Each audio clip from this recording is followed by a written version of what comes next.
छोटे से गांव के किनारे घने जंगल के पास एक पुरानी और टूटी फूटी सी झोपड़ी थी। उस झोपड़ी में गरीब किसान धनिया अपनी बूढ़ी माँ और बेटी गौरी के साथ रहता था। धनिया के पास बस कुछ छोटे छोटे खेत थे।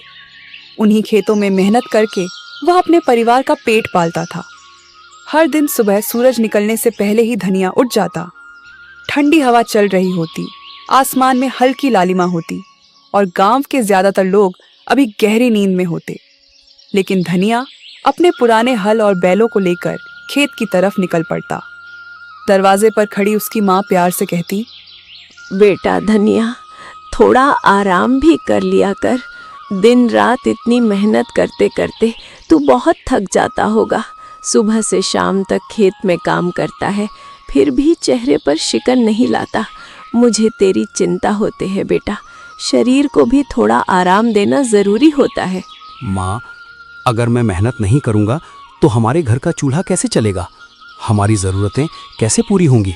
मुझे पता है मेहनत मुश्किल होती है, लेकिन यही हमारी ज़िंदगी का सहारा है।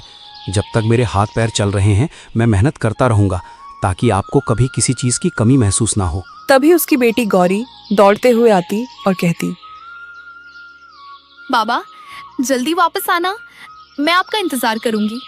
देर मत करना, मुझे अच्छा लगता है जब आप जल्दी घर आ जाते हैं।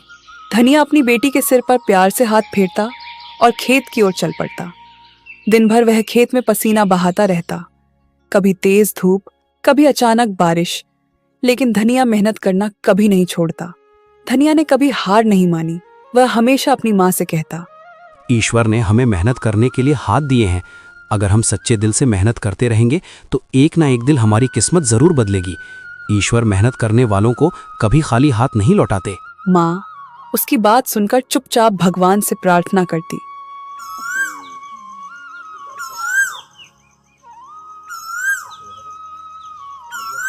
बाबा, आज मैं जंगल के किनारे से कुछ लकड़ियां लेकर आई हूँ, ताकि घर के काम में थोड़ी मदद हो सके। अकेली गई थी? बेटा, जंगल के किनारे अकेले जाना ठीक नहीं होता, वहाँ खतरा भी हो सकता है। हाँ बाबा, मैं अकेली ही गई थी। थोड़ा डर तो लगा था, लेकिन मैंने हिम्मत रखी। आप ही तो कहते हो कि डर के आगे हिम्मत रखनी चाहिए, इसलिए मैं बहादुर बनकर गई। धनिया थोड़ा चिंतित हो गया, क्योंकि गांव के लोग कहते थे कि जंगल के अंदर एक पुरानी गुफा है, जहां रात के समय अजीब अजीब आवाजें आती हैं। गांव वाले उस गुफा के पास जाने से डरते थे। बेटी, जंगल के अंदर ज्यादा मत जाना, वहाँ एक रहस्यमयी गुफा है। लोग कहते हैं वहाँ कुछ अजीब होता है, इसलिए उससे दूर ही रहना। धनिया भले ही गरीब था, लेकिन उसकी मेहनत और ईमानदारी पूरे इलाके में मशहूर थी। उसके छोटे छोटे खेतों में उगने वाली सब्जियां और अनाज हमेशा बहुत अच्छे होते थे। मिट्टी भी जैसे उसकी मेहनत को पहचानती थी।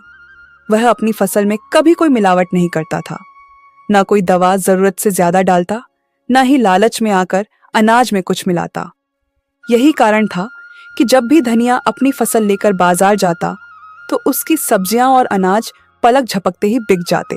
अगर सच में शुद्ध और अच्छा अनाज चाहिए तो धनिया से ही लेना। उसका अनाज हमेशा साफ सुथरा और बढ़िया होता है, इसलिए गांव के लोग उसी पर भरोसा करते हैं। लेकिन धनिया कभी इसका फायदा उठाकर ज्यादा पैसे नहीं मांगता था। मेहनत का सही दाम मिल जाए वही मेरे लिए बहुत बड़ी बात है। मैं ज़्यादा दौलत या बड़ी बड़ी चीज़ों की चाह नहीं रखता। बस इतना चाहता हूँ कि दिन भर की मेहनत के बाद जो अनाज मैं उगाता हूँ उसका सही मूल्य मिल जाए। अगर मेरी मेहनत से मेरे घर का चूल्हा जल जाए और मेरे परिवार का पेट भर जाए तो मुझे लगता है कि मेरी मेहनत सफल हो गई। मेरे लिए सच्ची खुशी और सुकून इसी में है कि इंसान ईमानदारी से मेहनत करे और उसी मेहनत की कमाई से अपना जीवन चलाए। इसी वजह से गरीब लोग भी अक्सर उसी से सामान खरीदते थे। लेकिन गांव में एक बहुत बड़ा और अमीर व्यापारी था। उसका नाम था लालाचंद सेठ। लालाचंद सेठ पूरे इलाके में अनाज और सब्जियों का बड़ा व्यापार करता था, लेकिन वह अक्सर मुनाफे के लिए मिलावट भी कर देता था और चीजों को बहुत महंगे दामों में बेचता था। जब लोगों ने धनिया से सामान खरीदना शुरू किया तो सेठ का व्यापार थोड़ा कम होने लगा। यह बात उसे बिल्कुल पसंद नहीं आई। एक दिन बाजार में उसने धनिया को देखते ही ताना मारा। अरे धनिया, तू किसान है या कोई संत? हर बार इतना सस्ता माल बेच देता है, इसलिए लोग तुझे हल्के में लेने लगे हैं। लेकिन याद रख, इस बाजार में असली फैसला मेरा चलता है। अगर तुम मेरे हिसाब से अनाज नहीं बेचेगा तो तेरा माल कोई नहीं खरीदेगा। फिर देखना तेरे घर का चूल्हा कैसे जलेगा। सेठ जी, मैं तो बस इतना चाहता हूँ कि मेरी मेहनत का सही दाम मिल जाए। मैंने दिन भर खेत में मेहनत की है, पसीना बहा है। अगर उस मेहनत का थोड़ा सा भी सही मूल्य मिल जाए तो मेरे लिए वही काफ़ी है। मैं किसी को धोखा देकर या गलत तरीके से पैसा नहीं कमाना चाहता। मेहनत का सही दाम मिल जाए वही मेरे लिए बहुत बड़ी बात है। बहुत बड़ी बड़ी बातें करने लगा है तू। सुन ले धनिया, इस बाजार में वही चलता है जो ताकतवर होता है। अगर तूने मेरी बात नहीं मानी तो मैं ऐसा हाल कर दूंगा कि तेरा अनाज बाजार में कोई नहीं खरीदेगा। फिर तू अपने घर बैठकर यही ईमानदारी की बातें करता रहना। बाजार में खड़े कुछ लोग यह सब सुन रहे थे। धनिया ने बस मुस्कुराकर अपनी फसल बेचनी जारी रखी। वह कभी किसी से झगड़ा नहीं करता था, लेकिन लालाचंद सेठ का गुस्सा दिन प्रतिदिन बढ़ता जा रहा था। कभी वह धनिया को सबके सामने नीचा दिखाने की कोशिश करता, कभी उसे गरीबी का ताना देता। फिर भी धनिया के चेहरे पर कभी शिकायत नहीं आती। शाम को जब वह घर लौटता तो उसकी बेटी गौरी दौड़कर आ जाती। बाबा, आज बाजार कैसा रहा? क्या आज अनाज अच्छे दाम में बिका या फिर लोगों ने पहले की तरह मोल भाव किया? अच्छा रहा बेटी, भगवान की कृपा से आज लगभग सारा अनाज बिक गया। लोगों ने भरोसे से लिया और मेहनत का ठीक ठाक दाम भी मिल गया। घर में कमाई भले ही कम थी, लेकिन उस छोटे से घर में सुकून और प्यार बहुत था। बूढ़ी माँ, बेटी गौरी और धनिया तीनों साथ बैठकर सादा खाना खाते और बातें करते। बेटा, ईमानदारी से कमाया हुआ थोड़ा सा धन भी बहुत सुख देता है। जब कमाई सच्चाई और मेहनत से होती है तो मन को सुकून मिलता है और इंसान चैन से जी पाता है। माँ, हमें जितना मिला है उसी में खुश रहना चाहिए। लालच करने से कभी सच्ची खुशी नहीं मिलती, लेकिन मेहनत और संतोष से जीवन आसान और सुखी बन जाता है। लेकिन उसे क्या पता था कि लालाचंद सेठ का जलता हुआ दिल अब धीरे धीरे एक खतरनाक योजना बना रहा है। एक ऐसी योजना जो बहुत जल्द धनिया की जिंदगी को पूरी तरह बदलने वाली थी। लालाचंद सेठ की जलन अब इतनी बढ़ चुकी थी कि उसने धनिया को बर्बाद करने की ठान ली। एक रात जब पूरा गांव सो रहा था, सेठ ने अपने आदमियों को चुपके से धनिया के खेत में भेज दिया। उन्होंने खेत में ऐसी दवा डाल दी जिससे पूरी फसल धीरे धीरे खराब होने लगी।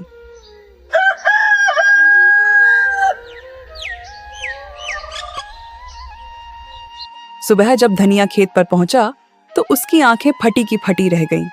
हरी भरी खड़ी फसल पीली पड़ चुकी थी, कई पौधे सूख गए थे। वह घुटनों के बल बैठ गया। हे ईश्वर, ये क्या हो गया?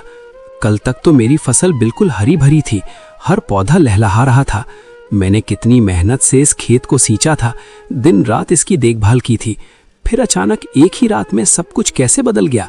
मेरी सारी मेहनत, मेरी सारी उम्मीदें क्या सब यूं ही खत्म हो जाएंगी? इतने में गांव के कुछ लोग भी खबर सुनकर वहां आ गए। वे भी खेत की हालत देखकर हैरान रह गए और आपस में बातें करने लगे। ये अचानक कैसे हो गया? कल शाम तक तो ये खेत बिल्कुल ठीक था, फसल भी बहुत अच्छी दिख रही थी। एक ही रात में इतने सारे पौधे कैसे सूख गए? कहीं किसी ने जानबूझकर तो कुछ नहीं किया? धनिया को समझते देर नहीं लगी कि यह किसी की साजिश है। उसे तुरंत लालाचंद सेठ का ख्याल आया। अगर ये सब सेठ का किया हुआ है तो मैं चुप नहीं बैठूंगा। मेरी मेहनत की फसल को इस तरह बर्बाद करना कोई छोटी बात नहीं है। मैंने दिन रात मेहनत करके इस खेत को सींचा था, हर पौधे को अपने बच्चे की तरह संभाला था। मैं पंचायत में जाकर न्याय मांगूंगा और सबके सामने सच रखूंगा, ताकि जिसने भी ये अन्याय किया है उसे उसकी सजा मिल सके। यह बात धीरे धीरे पूरे गांव में फैल गई। जब यह खबर लालाचंद सेठ तक पहुंची तो वह एक पल के लिए घबरा गया, लेकिन चालाक सेठ ने तुरंत एक नई और खतरनाक साजिश सोच ली। अगली सुबह वह खुद ही गांव की पंचायत में पहुंच गया। गांव के बड़े बुजुर्ग वहां बैठे थे। सेठ ने ऊंची आवाज में कहा, मुझे पंचायत से न्याय चाहिए। मेरे साथ बहुत बड़ा अन्याय हुआ है और मैं चाहता हूं कि गांव के सामने इस बात का फैसला हो। क्या बात है सेठ जी, आप इतने गुस्से और परेशानी में क्यों हैं? खुलकर बताइए कि आखिर मामला क्या है। मेरी सोने की अंगूठी चोरी हो गई है और मुझे पूरा शक है कि वो अंगूठी धनिया ने चुराई है। वही कल मेरे घर आया था, उसके बाद ही अंगूठी गायब हुई है। यह सुनते ही पंचायत में सन्नाटा छा गया। उसी समय किसी ने धनिया को बुला लिया। धनिया अपनी बूढ़ी माँ और बेटी गौरी के साथ वहां पहुंचा। धनिया, सेठ कह रहा है कि उसकी सोने की अंगूठी तुमने चुराई है। क्या ये सच है? पंचायत के सामने सच सच बता दो ताकि सही फैसला हो सके। धनिया की आंखों में हैरानी और दुख दोनों साफ दिखाई दे रहे थे। इतने बड़े इल्जाम से उसका दिल टूट गया था। मुखिया जी, मैं गरीब जरूर हूँ लेकिन चोर नहीं हूँ। मैंने किसी की अंगूठी नहीं चुराई। मैं मेहनत से कमाने वाला आदमी हूँ।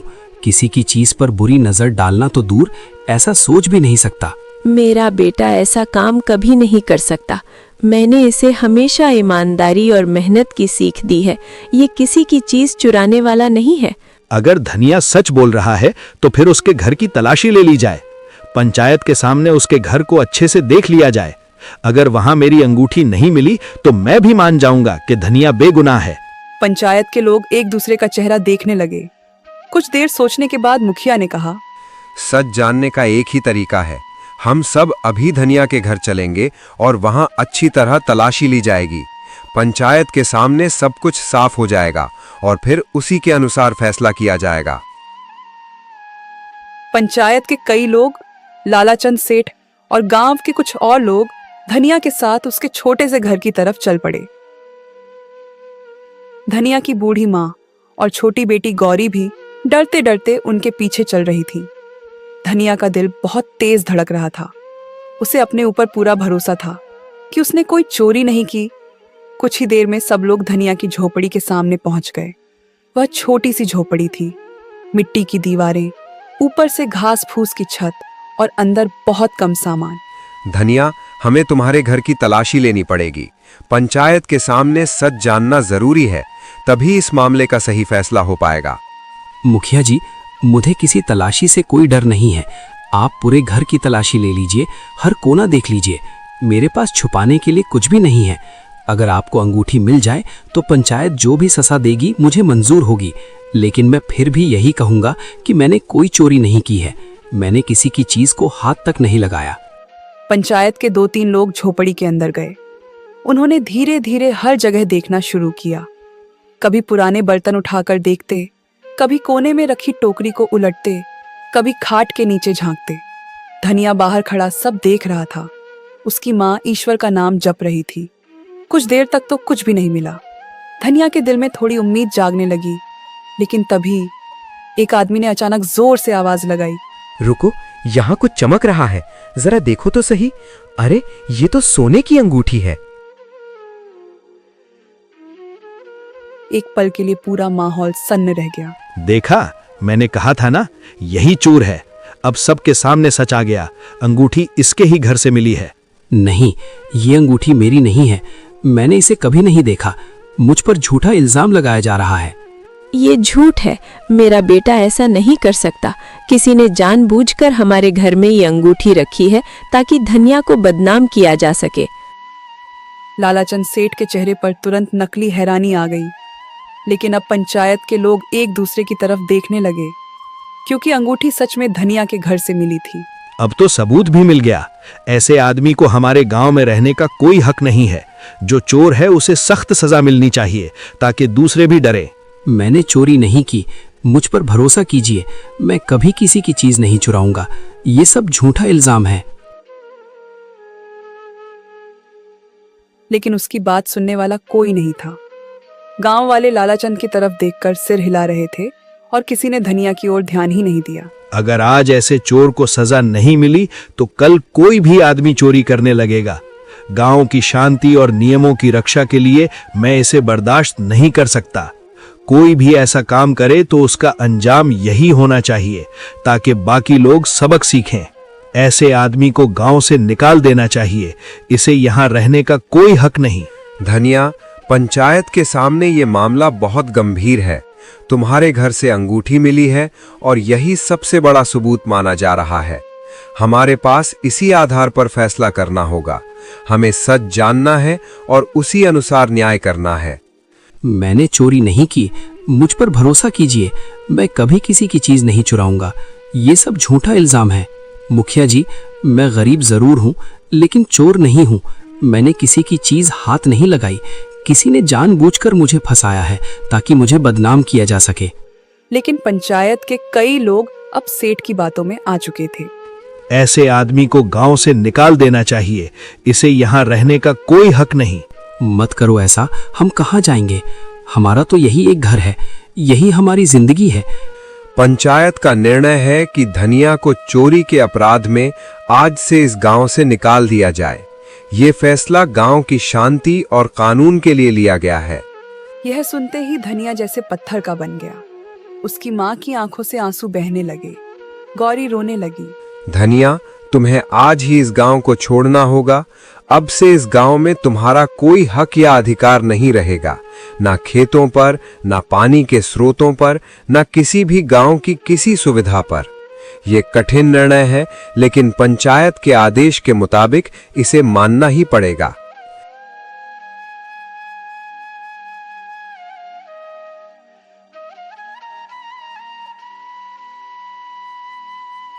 यह सुनकर धनिया ने एक बार पूरे गांव की तरफ देखा। वह वही गांव था जहां उसने बचपन बिताया था, जहां उसके पिता रहते थे, जहां उसने अपने खेतों में दिन रात मेहनत की थी। लेकिन आज उसी गांव से उसे एक चोर समझकर निकाल दिया जा रहा था। लालाचंद सेठ दूर खड़ा यह सब देख रहा था। उसके चेहरे पर एक हल्की संतुष्टि भरी मुस्कान थी, क्योंकि उसकी साजिश सफल हो चुकी थी। शाम होते होते धनिया ने अपनी झोपड़ी से थोड़े बहुत सामान बांध लिए। उसकी माँ और गौरी उसके साथ खड़ी थीं। तीनों धीरे धीरे गांव से बाहर निकलने लगे। सूरज ढल रहा था और सामने घना जंगल दिखाई दे रहा था। उन्हें नहीं पता था कि अब वे कहाँ जाएंगे, लेकिन किस्मत उन्हें धीरे धीरे उसी जंगल की रहस्यमयी गुफा की तरफ ले जा रही थी, जहां से उनकी जिंदगी की कहानी एक बिल्कुल नया मोड़ लेने वाली थी। तीनों दर दर भटकते हुए जंगल के रास्तों पर चल रहे थे। कभी दूर से किसी पक्षी की आवाज आती, कभी झाड़ियों में कोई जानवर सरसराता। धनिया बार बार पीछे मुड़कर गांव की तरफ देखता, लेकिन अब वहां लौटने का कोई रास्ता नहीं था। उसके दिल में एक ही बात बार बार चुभ रही थी। उसे गांव से निकाले जाने का उतना दुख नहीं था जितना इस बात का था कि उस पर चोरी का झूठा इल्जाम लगा दिया गया था।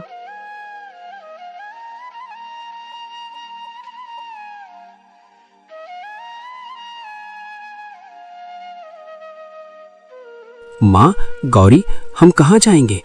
हे ईश्वर, मैंने कभी किसी का बुरा नहीं किया, किसी का अधिकार नहीं छीना, किसी को दुख नहीं दिया। फिर भी आज मुझे चोर समझ लिया गया, मेरी मेहनत और ईमानदारी पर शक किया गया। लेकिन मैं जानता हूं कि सच्चाई अंततः जीतती है और आपकी न्यायपूर्ण दृष्टि के सामने किसी का छल और अन्याय टिक नहीं सकता। उसकी आंखें भर आईं, लेकिन वह अपने आंसू अपनी माँ और बेटी के सामने छुपा रहा था। तभी गौरी ने धीरे से कहा, बाबा, मुझे याद है जब मैं जंगल से लकड़ियां लेने आती थी तो रास्ते में एक बहुत बड़ा पेड़ है। उसका तना इतना चौड़ा है कि उसके नीचे हम लोग आराम से रात बिता सकते हैं। वहाँ थोड़ा सा खुला मैदान भी है। सच कह रही हो बेटी? इतना बड़ा पेड़ है कि हम सब वहाँ आराम से रात बिता सकते हैं? हाँ बाबा, वहाँ जमीन भी साफ है और सुरक्षित लगती है। अगर आप चाहें तो हम आज की रात वहीं रुक सकते हैं। मैं आपको रास्ता दिखा दूंगी। धनिया ने अपनी माँ की तरफ देखा। बूढ़ी माँ बहुत थक चुकी थी। बेटा, अगर सच में ऐसा बड़ा और सुरक्षित पेड़ है तो वहीं चलकर थोड़ा आराम कर लेते हैं।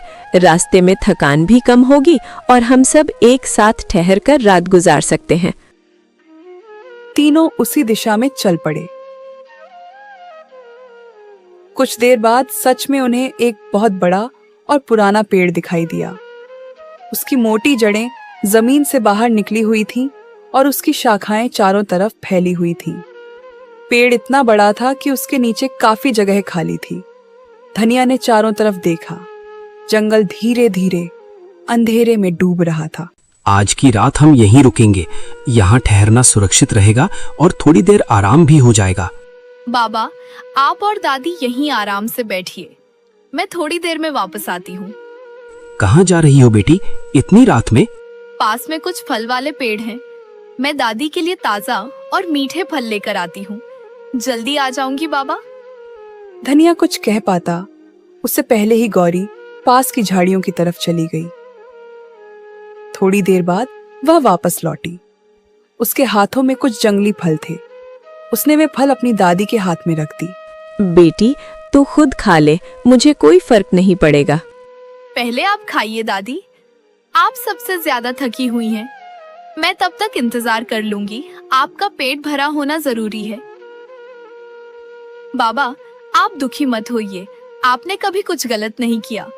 सब जानते हैं कि आप सच्चे और ईमानदार इंसान हैं। एक दिन जरूर आएगा जब सबको सच पता चल जाएगा और तब सभी लोग समझेंगे कि आप बेगुनाह हैं। अपनी बेटी यह बात सुनकर धनिया की आंखें भर आईं। बूढ़ी माँ आसमान की तरफ देख रही थी। तारों से भरा आसमान जैसे उन्हें दिलासा दे रहा था। पेड़ के नीचे बैठे बैठे काफी समय बीत चुका था। रात धीरे धीरे गहरी होने लगी थी। आसमान में काले बादल घिर आए थे और ठंडी हवा चलने लगी थी।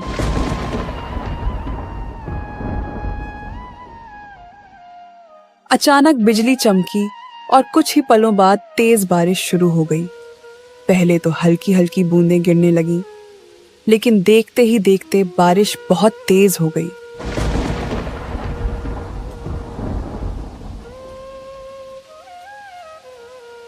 पेड़ की घनी शाखाएं कुछ देर तक उन्हें बचाती रहीं, लेकिन जल्द ही पानी की बूंदें नीचे तक आने लगीं। बूढ़ी माँ कांपने लगी। गौरी भी अपने पिता के पास सिमट गई। धनिया ने चारों तरफ चिंतित होकर देखा। अगर ऐसे ही बारिश होती रही तो हम सब पूरी तरह भीग जाएंगे और तब बीमार पड़ने का डर भी रहेगा। हमें तुरंत कहीं ऐसा स्थान ढूंढना होगा जहां हम सिर छुपा सकें और थोड़ी देर के लिए सुरक्षित रह सकें। यह सोचकर धनिया तुरंत उठ खड़ा हुआ। वह बारिश में भीगते हुए आसपास जगह ढूंढने लगा। जंगल में अंधेरा था और हर तरफ पानी की आवाज गूंज रही थी।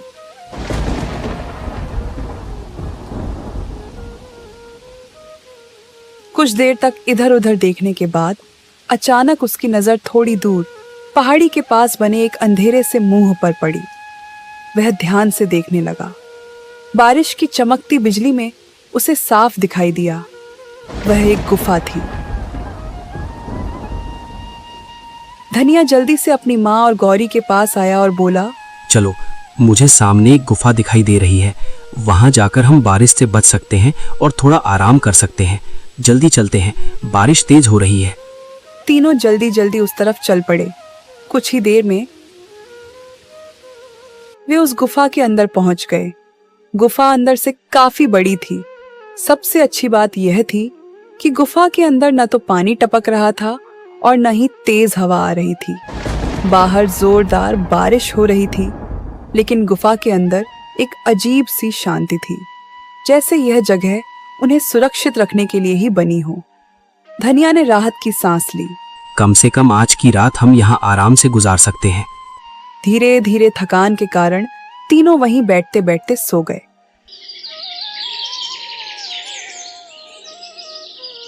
सुबह जब धनिया की आंख खुली तो बारिश रुक चुकी थी। गुफा के बाहर से हल्की धूप अंदर आ रही थी। पक्षियों की चहचहाहट फिर से जंगल में सुनाई देने लगी थी। धनिया उठकर बाहर गया और चारों तरफ देखा। जंगल हरियाली से चमक रहा था। वह कुछ देर चुप खड़ा रहा और सोचने लगा। फिर वह गुफा के अंदर वापस आया। उसकी माँ और गौरी भी अब जाग चुकी थी। जब तक हमें रहने के लिए कोई और जगह नहीं मिल जाती, हम इसी गुफा में रहेंगे। बूढ़ी माँ ने सहमति में सिर हिलाया। गौरी भी खुश हो गई। बाबा, यह जगह तो अच्छी है। यहाँ हमें बारिश और हवा से भी डर नहीं लगेगा।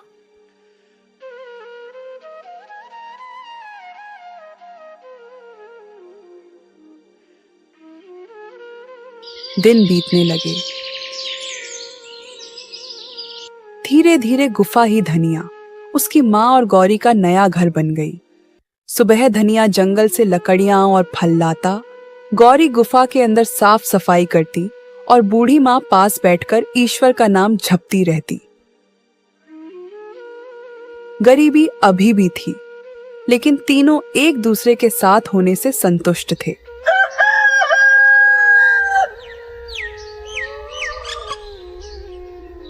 एक दिन सुबह गौरी गुफा के अंदर झाड़ू लगा रही थी। वह धीरे धीरे गुफा के कोने कोने की धूल साफ कर रही थी।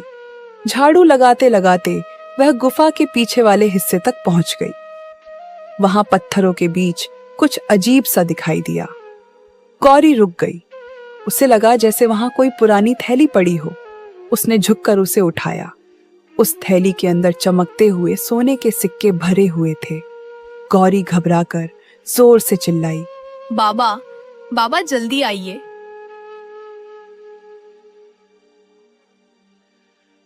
क्या हुआ बेटी? गौरी ने कांपते हाथों से वह थैली अपने पिता को दिखाई। धनिया ने जब अंदर देखा तो वह भी कुछ पल के लिए हक्का बक्का रह गया। थैली में सचमुच बहुत सारे सोने के सिक्के थे। बूढ़ी माँ भी पास आ गई। लगता है भगवान ने हमारी सच्चाई और हमारे दुखों को देखकर हम पर दया की है। उसने हमें कठिन समय में सहारा दिया, हमारी मेहनत और ईमानदारी को महत्व दिया और अब हमें सुख, सुरक्षा और सम्मान मिला है। सच में उसकी कृपा से ही आज हमारा परिवार खुशहाल और सुरक्षित है। धनिया कुछ देर तक चुप खड़ा रहा। उसकी आंखों में आंसू आ गए। उसे लगा जैसे ईश्वर ने आखिरकार उसकी ईमानदारी का फल दे दिया हो। अब हमें इस जंगल में रहने की जरूरत नहीं है।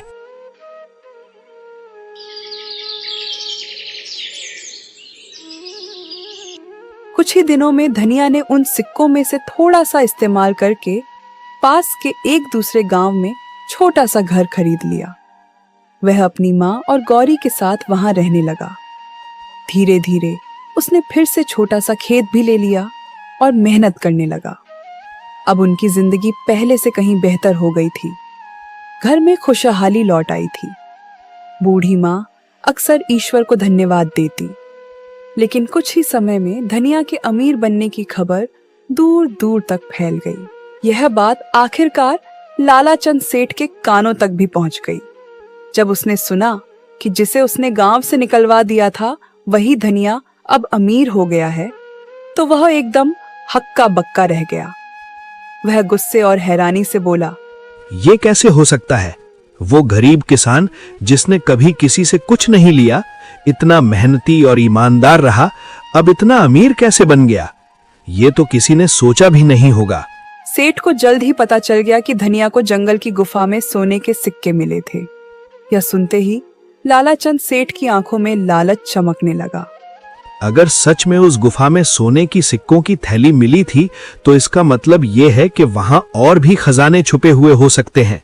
शायद वो गुफा किसी पुराने राजाओं या अमीर व्यक्तियों का खजाना रही हो। अगर मैं जल्दी ही वहां पहुंचूं और सारी चीजें खोज लूं, तो मैं भी अमीर बन सकता हूं। हाँ, यही मौका है जो कभी दोबारा नहीं मिलेगा। इस बार मैं किसी को रोकने नहीं दूंगा और खुद ही सब कुछ अपने नाम कर लूंगा। लालच से भरा हुआ सेठ उसी समय जंगल की तरफ निकल पड़ा। वह जल्दी जल्दी उस गुफा के पास पहुंचा जहां कभी धनिया रहा करता था। गुफा अब शांत और खाली थी। सेठ की आंखों में लालच साफ दिखाई दे रहा था। वह तेजी से गुफा के अंदर जाने लगा। उसे बस एक ही चीज चाहिए थी, खजाना। लेकिन उसे यह नहीं पता था कि लालच में उठाया गया उसका यह कदम उसकी जिंदगी का सबसे बड़ा सबक बनने वाला है। वो मन ही मन सोच रहा था, अगर धनिया को यहाँ सोने के सिक्के मिले थे, तो जरूर यहाँ और भी खजाना होगा। लालच में वह गुफा के अंदर और गहराई तक जाने लगा। कुछ देर बाद अचानक उसकी नजर एक पत्थर के पीछे पड़ी एक पुरानी थैली पर गई। सेठ जल्दी से वहां दौड़ा। उसने थैली उठाकर खोली और जैसे ही अंदर देखा, उसकी आंखें चमक उठी। उस थैली में भी सोने के कई सिक्के भरे हुए थे। आज तो मेरी किस्मत खुल गई। आखिरकार मेहनत और भाग्य दोनों मेरे साथ हैं। अब मैं वही कर सकता हूं जो हमेशा चाहता था, इतना धन जमा करूं कि कोई मुझसे टक्कर भी न ले सके। सेठ खुशी से हंस पड़ा। उसने जल्दी से वह थैली हाथ पर रख ली। अब वह गुफा से बाहर निकलने के लिए मुड़ा, लेकिन जैसे ही वह आगे बढ़ा, उसे अचानक एहसास हुआ कि उसे बाहर जाने का रास्ता समझ नहीं आ रहा था। गुफा के अंदर कई छोटे छोटे रास्ते थे। सेठ एक रास्ते पर गया, फिर वापस लौटा, फिर दूसरे रास्ते पर गया, लेकिन हर रास्ता उसे फिर उसी जगह पर ले आता।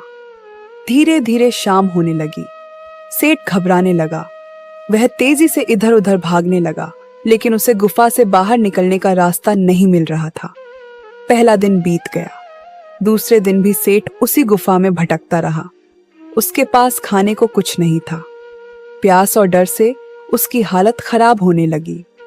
तीसरा दिन भी गुजर गया। अब सेठ पूरी तरह थक चुका था। वह एक पत्थर के सहारे बैठ गया। उसके मन में अचानक एक ख्याल आया। वह धीरे धीरे खुद से बोलने लगा, शायद यही मेरे लालच की सजा है। मैंने सिर्फ अपना फायदा सोचा और दूसरों की परवाह नहीं की। अब ये सोना मेरे हाथों में है, लेकिन ऐसा लग रहा है जैसे ये मुझे बंधक बना रहा है। शायद जब तक मैं इसे पकड़े रहूंगा, तब तक मैं इस गुफा से बाहर नहीं निकल पाऊंगा। ये खजाना मेरे लिए वरदान नहीं, बल्कि एक फंदा बन गया है, और अब मुझे इसका सामना करना ही पड़ेगा। कुछ पल सोचने के बाद उसने वह सोने की थैली जमीन पर रख दी। फिर धीरे धीरे पीछे मुड़ा और बिना उस थैली को उठाए तेजी से आगे बढ़ने लगा। कुछ ही देर बाद अचानक उसे दूर से हल्की रोशनी दिखाई दी। वह उसी दिशा में भागा और कुछ पलों बाद वह गुफा के बाहर पहुंच गया। ताजी हवा उसके चेहरे से टकराई। सेठ जमीन पर बैठ गया और जोर जोर से सांस लेने लगा। उसकी जान में जान आ गई थी, लेकिन उसी समय उसके दिल में भारी पछतावा भी होने लगा। वह सोचने लगा, अगर मैंने लालच में आकर धनिया के साथ गलत नहीं किया होता, तो आज मुझे ये दिन नहीं देखना पड़ता। अगर मैंने उसकी मेहनत और ईमानदारी का सम्मान किया होता, उसे गांव से नहीं निकाला होता, तो शायद मैं आज इस गुफा में फंसा नहीं होता। मेरी अपनी लालच और अधूरी चालाकियों ने मुझे यहां तक पहुंचाया है। अब समझ आया कि दूसरों के अधिकारों की चोरी करके कोई कभी सच्ची खुशी या अमीरी हासिल नहीं कर सकता। अब उसे समझ आ चुका था कि लालच इंसान को अंधा बना देता है, और कभी कभी वही लालच इंसान को ऐसी मुसीबत में डाल देता है जहां से निकलना बहुत मुश्किल हो जाता है। लालाचंद सेठ धीरे धीरे गांव की तरफ लौटने लगा, लेकिन इस बार उसके मन में खजाने का लालच नहीं, बल्कि अपनी गलती का पछतावा था। कुछ समय बाद पूरे गांव में धीरे धीरे यह बात फैल गई कि धनिया पर लगाया गया चोरी का इल्जाम झूठा था। गांव के कुछ पुराने बुजुर्ग और लोग, जिन्होंने सब देखा था, अब मुखर होकर कहने लगे, धनिया तो हमेशा ईमानदार और मेहनती रहा है।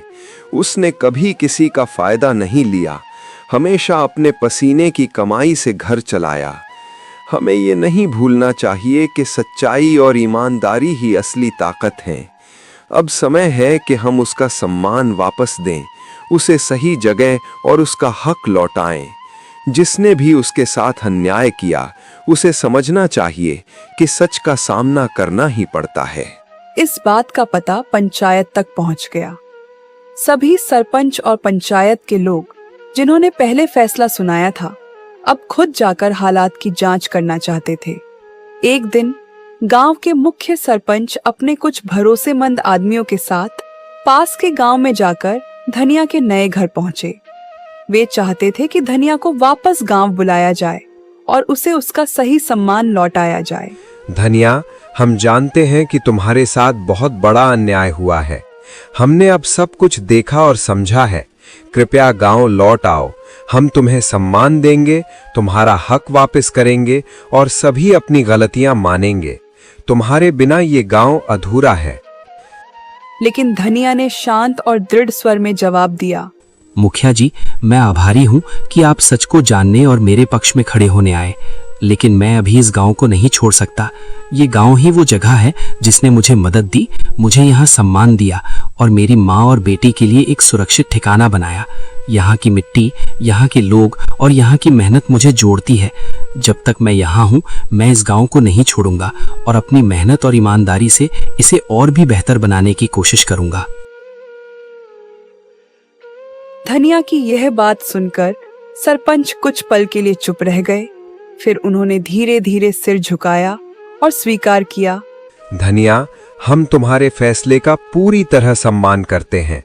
तुम्हारे फैसले में तुम्हारी समझदारी और धैर्य झलकता है और इस बार हमें यह भी सुनिश्चित करना होगा कि लानाचंद सेठ को उसके किए का उचित दंड दिया जाए, ताकि वो और किसी के साथ ऐसा अन्याय ना कर सके और सबको ये संदेश मिले कि जो भी ईमानदारी और मेहनत के रास्ते पर चलता है उसका हक कभी दबाया नहीं जा सकता। गांव लौटकर पंचायत ने फैसला सुनाया। लालाचंद सेठ को जुर्माने के रूप में दंडित किया गया और उसे गांव से हमेशा के लिए निकाल दिया गया। सब लोग इस फैसले से संतुष्ट हुए। अब धनिया के नाम पर फिर से सम्मान और भरोसा लौट आया। गांव के लोग खुश थे कि सच्चाई हमेशा जीतती है।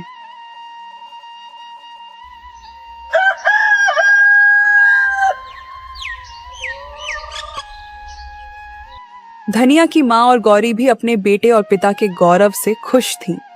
धनिया अब अपने गांव में सुरक्षित और सम्मानित रह सकता था। वह जानता था कि ईमानदारी और मेहनत का फल देर से सही लेकिन निश्चित रूप से मिलता है। गौरी अपने पिता की ओर देखकर मुस्कुराई और बोली, बाबा देखो, सच की जीत हमेशा होती है, चाहे कितनी भी मुश्किलें आइए। सच्चाई और ईमानदारी का मार्ग कभी खाली नहीं जाता। मुझे लगता है कि हम सब ने यह सच में महसूस किया। हाँ बेटी, और यही सीख हमें हमेशा याद रखनी चाहिए। ईमानदारी, मेहनत और सच्चाई का मार्ग ही असली ताकत है। अगर हम इसे अपनाएं तो कोई भी चुनौती हमें नहीं हरा सकती। यही रास्ता हमें सही मंजिल तक ले जाता है। और इस तरह धनिया, उसकी माँ और गौरी ने अपने नए घर में खुशी खुशी जीवन बिताना शुरू किया। साथ ही गांव में उनका सम्मान और प्यार हमेशा बरकरार रहा।